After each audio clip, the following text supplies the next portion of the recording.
La malédiction du pharaon. La journée commence à peine et la vallée est encore tout embrumée. Mais tout là-haut dans le petit village de montagne, les premiers rayons du soleil parviennent déjà jusqu'à la fenêtre de la chambre de Sam. Ils viennent lui caresser le bout du nez et le sortir doucement de ses rêves. Ah non, ce n'est peut-être pas le soleil finalement, mais plutôt Mistigris. Le chaton se blottit contre Sam. « C'est l'heure de se lever, dit-il, et tous les deux bondissent hors du lit. Lorsque Sam est installé à table avec son café et ses cornflakes, Mistigris fait les 100 pas en ronronnant entre ses jambes. « Oui, c'est bon, tu peux lécher le fond de mon bol. Voilà, pendant ce temps, je vais chercher ma lampe frontale. Au fait, où est mon sac ? Et j'amène un croissant et une pomme. Qu'est-ce que tu en penses ? Quoi ? Tu en veux encore ? Regarde là, il te reste un peu de lait.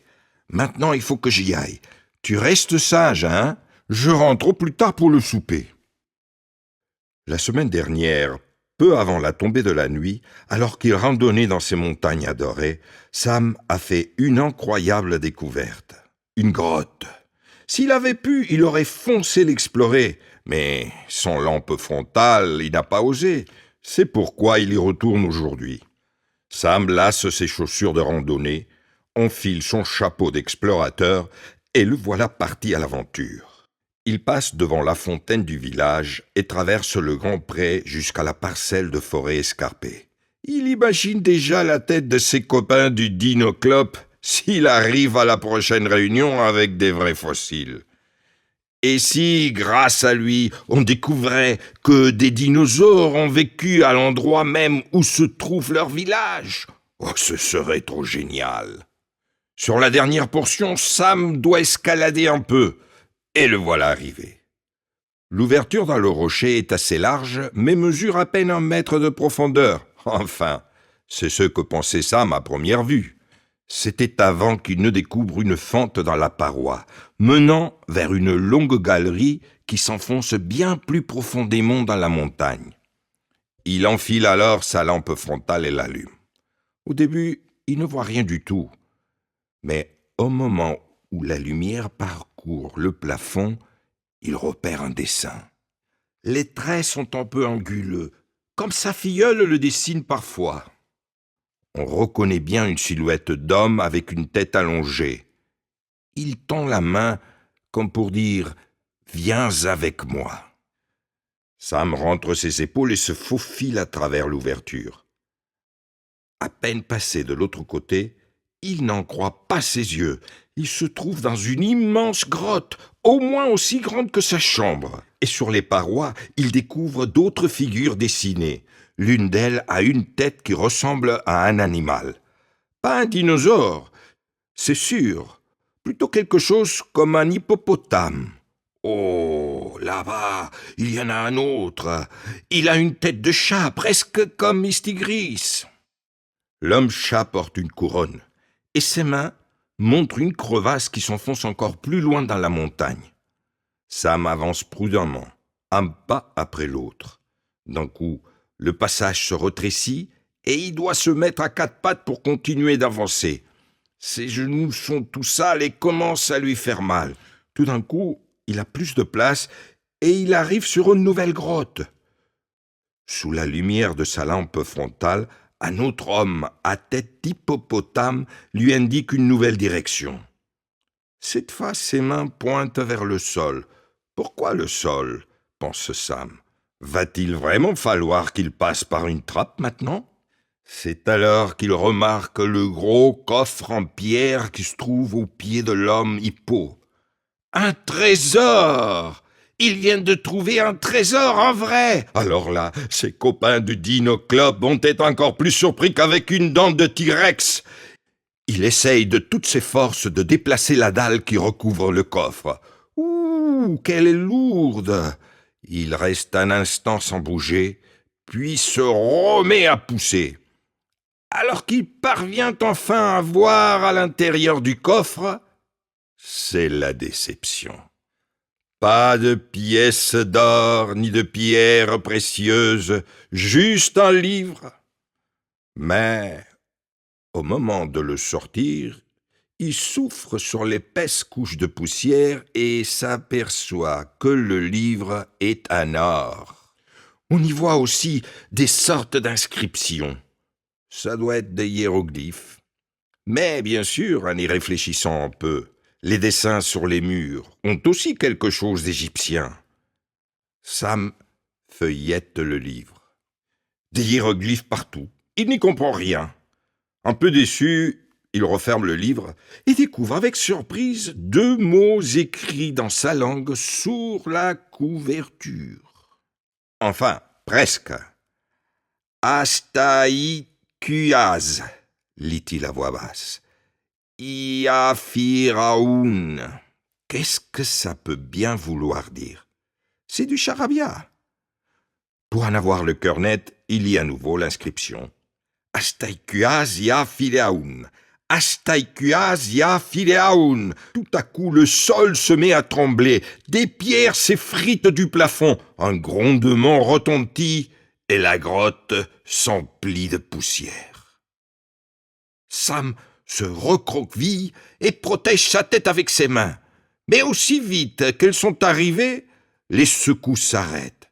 Sous la poussière, Sam entend quelqu'un tousser. Un homme est assis au sol de la grotte. Il est au moins aussi grand que lui. Il a les yeux foncés et porte une longue jupe blanche. À côté, une deuxième personne se tient debout, le dos tourné vers Sam. Oh là là, qu'est-ce que c'est que cet accueil? Et c'est quoi ce machin-là? Non, mais je suis pas un machin, je suis Sam. Oh, ça fait du bien de se dégourdir enfin les jambes. Ma personne s'appelle Essam.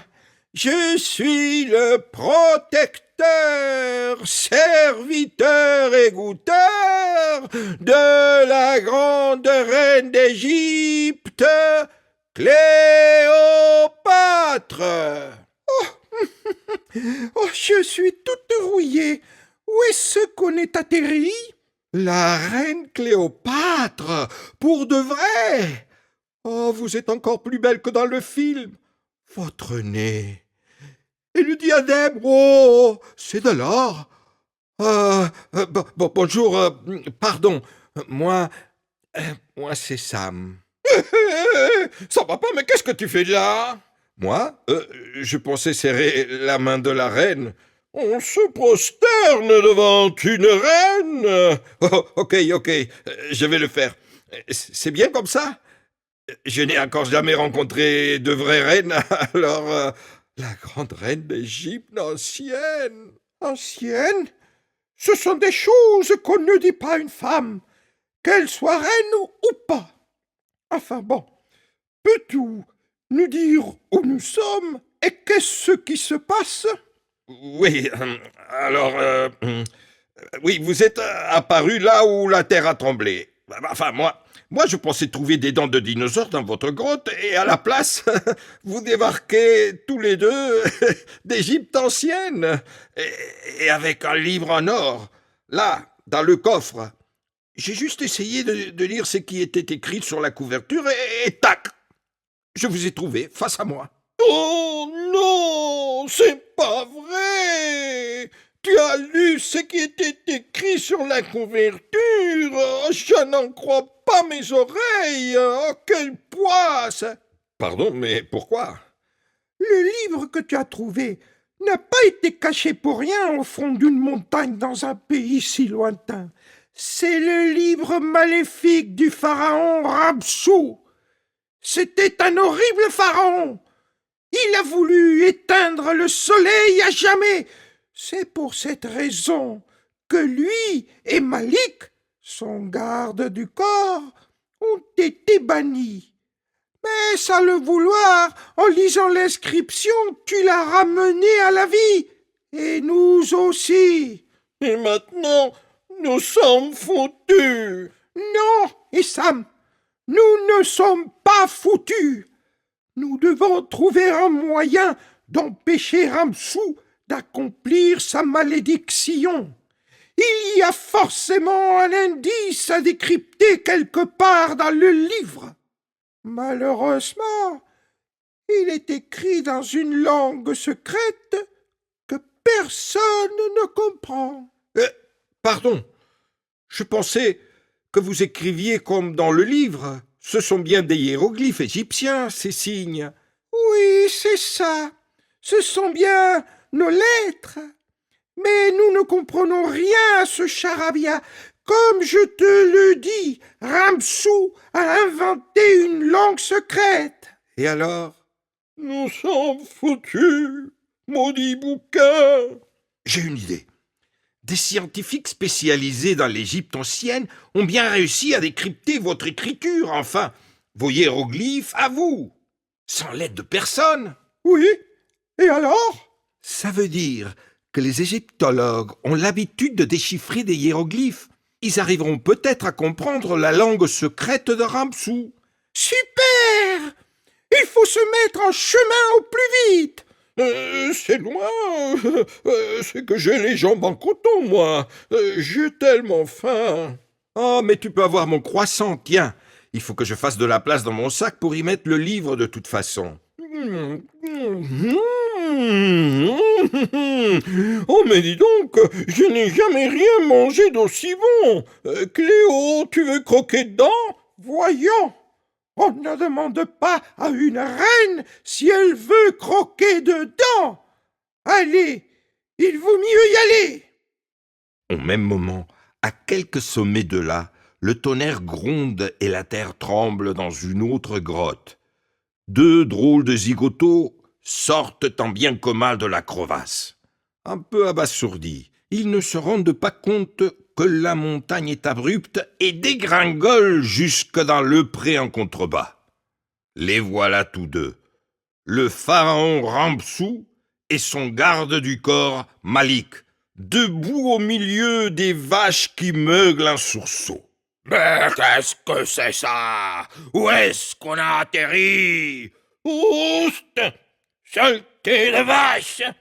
Vous n'avez donc aucune idée de qui se tient devant vous? Prosternez-vous au moins devant le grand pharaon Ramsou. Malik, mon cher serviteur, ta fidélité est à l'auteur de ta stupidité. Une vache ne peut pas se prosterner. Chez nous, la vache sacrée le fait, elle. Ouais, mais comme tu le vois bien, nous ne sommes pas chez nous ici. Cette verdure, ces montagnes. Malik, tu penses aussi ce que je pense? Je crois, oui, ça sent la bouse de vache. Mais non! On nous a libérés! Cela veut dire que quelqu'un a lu mon livre maléfique. Regardez-moi ça! J'ai marché dans une bouse de vache fraîche. Mais nous n'avons pas de temps à perdre avec tes bêtises. Nous devons nous préparer immédiatement pour être prêts lorsque la lune et le soleil seront parfaitement alignés. Ainsi, je pourrai enfin abattre ma malédiction sur le monde. Après des milliers et des milliers d'années, mon heure est enfin arrivée. Et par miracle, personne ne sait comment m'en empêcher. Bientôt, le monde tombera à jamais dans l'obscurité la plus profonde, et plus rien ni personne ne brillera plus fort que moi. Moi.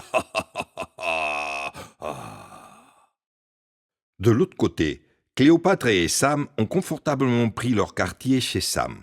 Mistigris a tout de suite trouvé sa place sur les genoux de Cléopâtre. Il a sûrement senti que dans l'Égypte ancienne, les chats étaient vénérés et considérés comme des animaux sacrés. Sam interpelle Cléopâtre. Il ne faudrait pas qu'elle habitue Mistigris à tant d'attention. Et il allume sa tablette. Qu'est-ce que c'est que cette palette? Encore de la magie noire? Ramsou a sûrement à voir là-dedans. Non, pas d'inquiétude. C'est seulement Internet. Regarde, j'ai trouvé le département d'égyptologie du musée. Docteur Petit, directrice de la collection égyptienne. Je l'appelle tout de suite. Docteur Petit de la collection égyptienne, que puis-je faire pour vous? Bonjour, je m'appelle Sam. J'ai fait une découverte, une incroyable découverte. Mais j'ai un problème, j'ai besoin de votre aide. Je vois, du calme. De quoi s'agit-il? Dans une grotte, j'ai découvert un livre, et puis ensuite, il m'est arrivé un truc un peu bête. Hein. Alors, maintenant, je voulais vous demander, enfin, vous savez quoi? Écoutez, je mets la vidéo, sinon vous n'allez pas me croire. Attendez, j'allume la caméra. Tu peux rapprocher un peu la caméra? Oh, super! Bonté divine! On dirait... Sarah, viens vite voir ça! Je vous présente Sarah, ma photographe spécialisée en archéologie. Bonjour, moi c'est Sam, l'explorateur spécialisé en archéologie. Sarah, tu vois ce que je vois? C'est le livre d'or du pharaon Ramsou! Oh là là, j'étais persuadé que c'était une légende! C'est une découverte sensationnelle! Le monde entier doit en être informé! Non, attendez, écoutez-moi d'abord. Sam raconte à leur haute femme toute l'histoire de la grotte, du livre et de la malédiction du pharaon. Pour leur faire comprendre l'urgence de la situation, il tourne la caméra de son attel vers Cléopâtre et Sam. Les deux scientifiques restent un instant bouche bée. La reine et son goûteur leur font coucou en souriant. Le docteur Petit retrouve ses esprits et salue poliment la reine d'une révérence. Bonté divine! Cléopâtre! Tout cela est donc vrai! Nous sommes donc en grand danger! Il va falloir déchiffrer au plus vite cette langue secrète! Seuls, nous n'y arriverons jamais à temps! C'est vrai. Il va nous falloir l'aide d'un grand nombre d'explorateurs et d'aventuriers. Et les enfants, nous avons besoin de vous. Nous devons résoudre ensemble les énigmes du pharaon Ramsou et empêcher que le soleil ne s'éteigne à jamais.